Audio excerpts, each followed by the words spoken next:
আসসালামু আলাইকুম গাইস, আশা রাখছি ভালো আছেন। আজকে আমি আপনাদের সঙ্গে শেয়ার করব আম মাখা। কম বেশি আমাদের সবারই এই কাঁচা আম মাখা পছন্দ। এটা আমার শাশুড়ির অতি পছন্দের একটি খাবার। আমার শাশুড়ি বলল, এর জন্যই আমি এই আম মাখাটা করছি, ভাবলাম আপনাদের সঙ্গেও শেয়ার করি। চলুন তাহলে। আমি এখানে মোট 3টা আম নিয়েছি। চাকুর সাহায্যে আমগুলোকে পরিষ্কার করে নিচ্ছি। সবগুলো আমি এভাবে পরিষ্কার করে নিব। আপনাদের সুবিধা অনুযায়ী দা বটি যে কোনো কিছু দিয়ে আপনারা আমগুলোকে এভাবে পরিষ্কার করে নেবেন। গুলো পরিষ্কার করা হয়ে গেছে, ময়লাগুলো আমি ফেলে দিব। আমগুলোর আটি থেকে এবার আমগুলো লম্বালম্বি ভাবে আমি ছেড়ে নিব।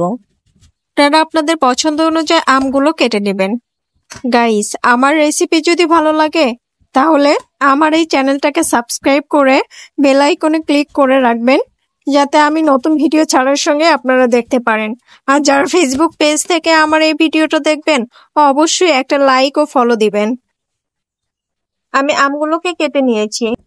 আমি আমগুলোকে শিলের সাহায্যে থেতো করে নিব। আপনারা চাইলে হামাদিস্তা অথবা পাটার উপরে রেখেই থেতো করতে পারেন। আমি অর্ধমিহি করে থেতো করে নিয়েছি। ব্লেন্ডারেও চাইলে আপনারা করতে পারেন। কিছু কিছু জিনিস হাতে করার স্বাদ অন্যরকম। আম মাখাটা সেরকমই একটা জিনিস। আমি মোটামুটি ভাবে যতটা পারি থেতো করে নিয়েছি। অ্যাড করে দিব 2টো কাঁচামরিচ কুচি। স্বাদ মতো লবণ দিয়ে দিব। অ্যাড করে দিব কাসুন্দি। অ্যাড করে দিচ্ছি চিলি ফ্লেক্স অথবা শুকনো মরিচের গুঁড়া, যেটাই বলেন না। হালকা একটু মিষ্টির জন্য অ্যাড করে দিচ্ছি গুড়। আপনারা চাইলে এখানে চিনি অথবা অন্য কিছু আবার এটাকে স্কিপও করতে পারেন। দিয়ে দিব সরিষা তেল। এবার অনেক সুন্দরভাবে এটাকে আমি মাখিয়ে নিব। ঘুরিয়ে ঘুরিয়ে একটু ডলে ডলে হাত দিয়ে এটাকে মাখিয়ে নেবেন।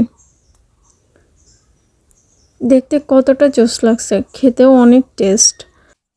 খুব সুন্দর একটা স্মেল বের হয়েছে। কি খেতে ইচ্ছে করছে? তাহলে রেসিপিটা ফলো করে এখনই বাড়িতে মাখিয়ে খান। আম মাখাটা হয়ে গেছে। আসলে আম মাখাটা কিন্তু খেতে হাতে খেতে বা কলার পাতায় খেতেই বেশি মজা। এই জন্য আমি এখানে কলার পাতা নিয়েছি, নিয়ে ছোট ছোট ভাগ করেছি। কিছু জিনিস আছে একা খেতে আসলে ভালো লাগে না, অনেকের সাথে খেতেই মজা লাগে।